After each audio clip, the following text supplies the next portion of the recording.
নমস্কার বন্ধুরা, আজকে আমি করছি ওল আলুর নিরামিষ তরকারি। তা আমি কিভাবে করছি সেটা আপনারা দেখুন। এখন আমি ওলটা আর আলুটা সেদ্ধ করতে বসিয়েছি, যাতে তাড়াতাড়ি চটজলদি রান্না হয়, সেই প্রসেসেই দেখাবো। বন্ধুরা, আমার ওল আর আলুটা সেদ্ধ হয়ে গেছে। আমি কিন্তু এই অবস্থায় রাখবো, কারণ এই জলটা আমি ফেলবো না। কড়াইটা বসিয়ে দিলাম, এবার আমি ওলটা করব।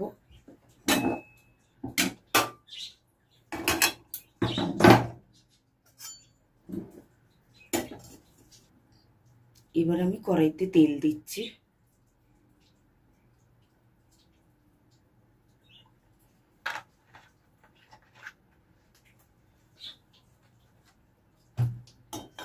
আমার তেল গরম হয়ে গেছে, এবার দিয়েছি গোটা শুকনো লঙ্কা আর একটু জিরে।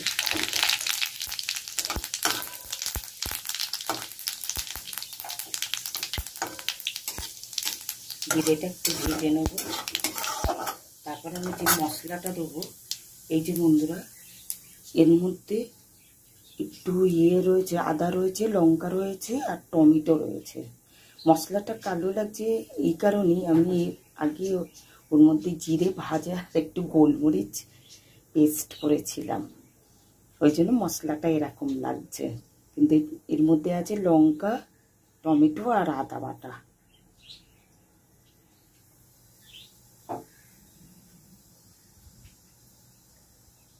এবার দেবো মশলাটা। এই মশলাটা একটু কষিয়ে নেব। একটু নুন দিয়ে নাহলে ছিটকাবে। একটু নুন দেবো, ওর মধ্যে একটু নুন দেওয়া আছে সেদ্ধর মধ্যে।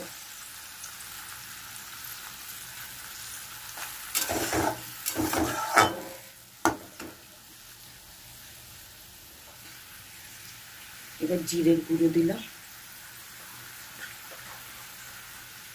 হলুদ গুঁড়ো দিলাম,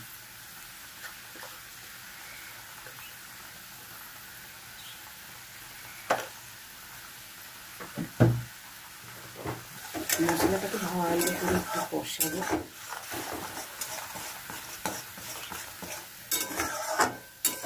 আমার মশলা কষা হয়ে গেছে, এবার একটু গরম মশলা দেবো। মশলা না ঝাল হয়ে যাবে, হয়ে গেছে। এবার আমি ওইটা সঙ্গে ঢেলে দেবো ওল কচুটা আর আলুটা।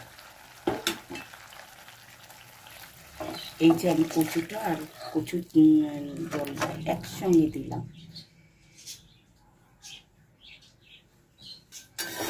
প্রেসারে দিলে বন্ধুরা ওল দেখে একবারে গলে পাক হয়ে যায়, ওই জন্য আমি বাটিতে করেই সিদ্ধ করেছি।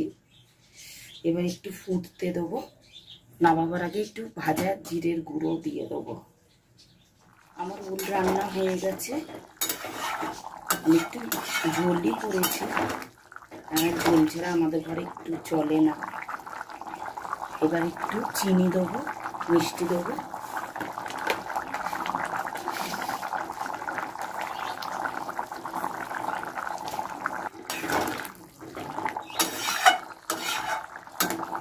এবার ভাজা জিরের গুঁড়োটা দেবো।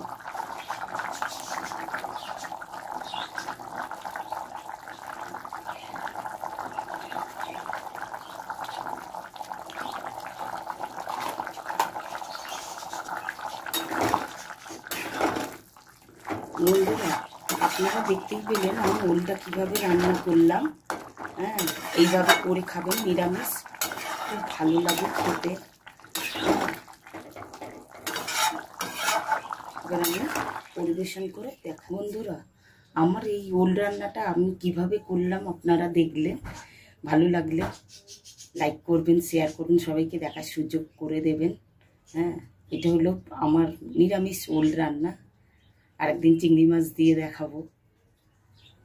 তা কেমন লেগেছে আপনারা বাড়িতে এইভাবে করে খাবেন, খুব ভালো লাগে খেতে। নিরামিষ বেশি রিচ আমার খাওয়া বারণ, ওই জন্য একটু লাইট করেই করেছি। কেমন লাগলো কমেন্ট করে জানাবেন। আর কি বলবো, আপনারা সবাই ভালো থাকবেন, সুস্থ থাকবেন। নমস্কার।